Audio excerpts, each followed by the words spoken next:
Bonjour à tous et bienvenue à True Fact. C'est maintenant au tour de Mathieu Lacombe, le ministre de la Culture, à s'en aller de la CAQ. On va regarder c'est quoi qu'il a à dire là-dessus. Le ministre Mathieu Lacombe qui fait le point sur son avenir politique. Des responsabilités importantes à m'accomplir, à tenter de contribuer à améliorer la vie des Québécoises et des Québécois. 8 années à donner tout ce que j'ai d'énergie, de motivation et de passion à défendre les citoyens que je représente et les dossiers qui sont les miens. 8 années passées aussi loin de chez moi à faire des sacrifices qui sont importants. Des sacrifices qui s'accumulent aussi avec les années. Depuis un an, je me suis ponctuellement posé la question à savoir si je souhaitais continuer cette vie. Et à chaque fois, je me suis convaincu que oui, parce que la motivation, la passion et le sens du devoir sont toujours là. Cependant, malgré tout ça, je sens que je suis arrivé au moment où j'ai besoin de passer à autre chose, de retrouver ma famille et de retrouver une vie un peu plus normale.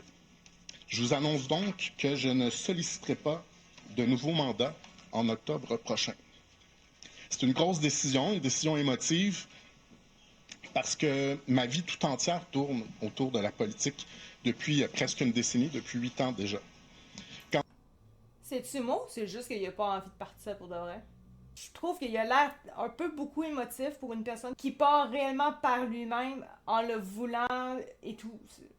Puis en tant que tel, comme c'est écrit, le père de deux jeunes garçons décide à 38 ans de faire le choix de sa famille. C'est donc bien plate d'aller rejoindre ta famille. Techniquement, t'as pas besoin non plus de quitter la vie politique pour t'occuper nécessairement de tes enfants. Même si je comprends que ça prend énormément de temps, il me semble que... D'après moi, il ne part pas de son plein gré. D'après moi. Quand j'ai été élu, mon plus jeune, Thomas, n'avait qu'1 an. Les gens se rappellent de lui dans mes bras. Mon plus vieux, Justin, n'avait même pas encore 5 ans. Ils ont maintenant 9 et 12 ans. Ils grandissent à la vitesse de la lumière et je sais que ces moments-là avec eux ne repasseront pas. J'ai fait tout mon possible pour être un papa présent à travers les années, mais il y a quand même une limite à faire avec les fonctions que j'occupe. C'est donc le cœur gros, mais avec le sentiment du devoir accompli que je tourne la page sur ces 8 années d'engagement politique. D'abord, je veux remercier les citoyens de Papineau qui m'ont accordé leur confiance à 2 reprises, en 2018 et en 2022.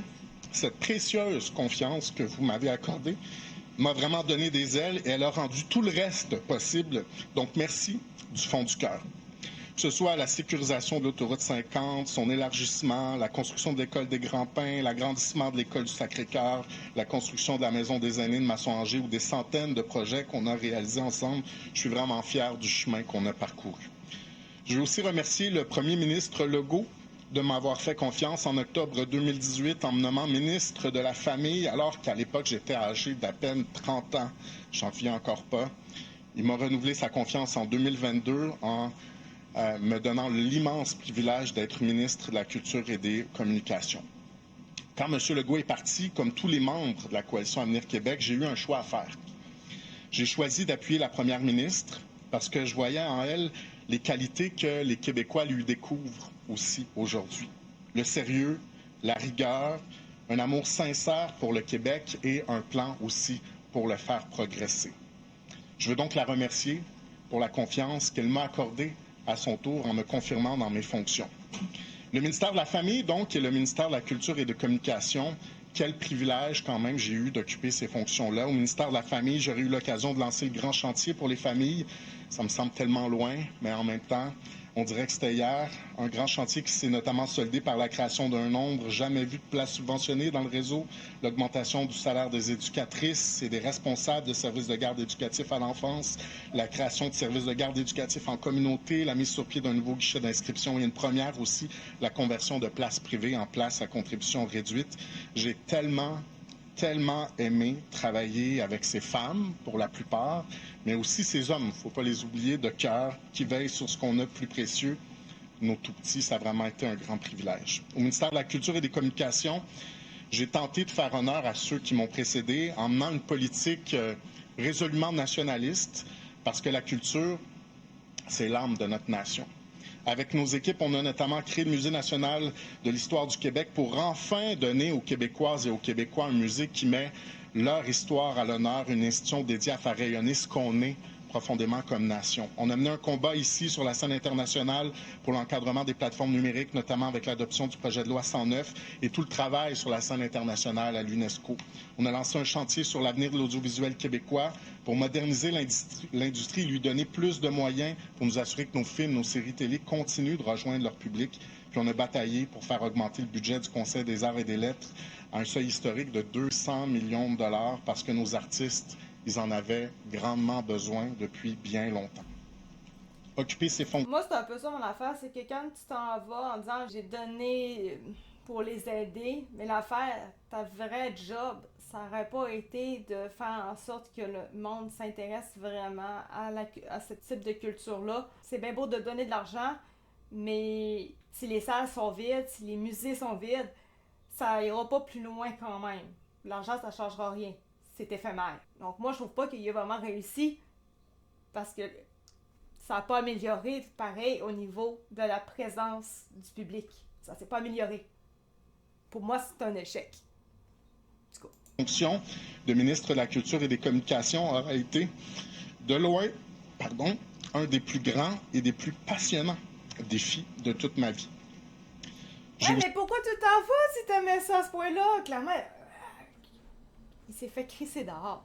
J'ai eu le grand privilège pendant ces 2 mandats d'occuper les fonctions de ministre responsable de l'Outaouais jusqu'à tout récemment, puis de contribuer à des projets comme celui du nouvel hôpital, du centre Slush Poppy, du musée régional de l'Outaouais, de l'agrandissement du cégep, d'un nouveau centre de congrès, puis la création d'un pôle santé à l'Université du Québec en Outaouais. Donc, je suis très fier de mon bilan, je suis très fier de notre bilan, je vais le dire comme ça. Mais une chose est certaine, je n'aurais jamais pu réaliser tout ce travail de député, ministre, papa de 2 jeunes garçons si j'avais été seul. Donc, à ma précieuse équipe dans la circonscription, Michel, Tania, Linda, merci d'avoir tenu le fort. Votre travail de long. Un autre départ, donc, au Conseil des ministres de Christine Fréchette, Mathieu Lacombe. Quand on dit départ, ces gens-là restent ministres là, pour les semaines qu'ils restent au mandat, mais ne se représenteront pas à l'élection. 3e ministre de la semaine à en faire l'annonce, Mathieu Lacombe. Donc, il a fait un rappel de son parcours. Était le plus jeune, ministre, avait à peine 30 ans lorsqu'il était nommé ministre de la Famille après l'élection de 2018. A été ensuite renouvelé comme ministre, mais à la Culture, occupe les fonctions de ministre de la Culture. Je vous dirais, il a quand même assez bien fait dans les 2 ministères, mais quand on dit des coups durs, bon, lui, raison familiale et autres, sauf qu'on est à quelques semaines des élections. Et donc, Christine Fréchette, qui a un autre départ, elle avait quand même demandé aux gens de réfléchir avant d'annoncer les départs préalablement. Et là, c'est cette semaine que les départs se multiplient. Est-ce qu'il y en aura d'autres? Vraiment, toutes les rumeurs sont parties, je vais vous dire, dans le Conseil des ministres à ce point-ci, là. Et même ceux qui disent « Oui, je me représente », on ne les croit plus, là. C'est une véritable crise là, qui est lancée par ces départs de ministres. Ouais, mais moi, je la comprends juste pas. Comment un gars peut être aussi triste et tout de s'en aller? Genre, on prend l'exemple Titanic, OK? Le bateau coule. Le monde sont pas en train de pleurer que « Oh, ben, Titanic! » Non, ils ont juste l'air de coller le cap parce que ça va juste pas bien.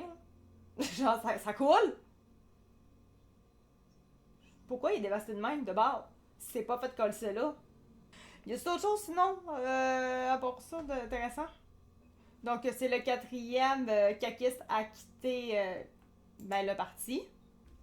Ça a dit ici, après un caquiste ouvertement souverainiste, ironiquement, l'annonce de son départ aujourd'hui survient le lendemain de celle du ministre du Travail, qui ne sollicitera pas de nouveau mandat, lui non plus.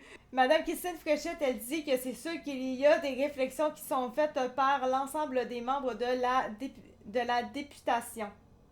Tout un mot, ça, en tout cas. A-t-elle reconnu ce qui laisse croire qu'il pourrait y avoir d'autres départs? Elle assure toutefois qu'il y a un renouveau qui s'opère au sein de la CAQ et que de nouvelles candidatures seront annoncées au cours des prochains jours, dont samedi dans Brome-Missisquoi. J'espère qu'il va y avoir du nouveau parce que sinon vous allez être vraiment dans la merde tantôt.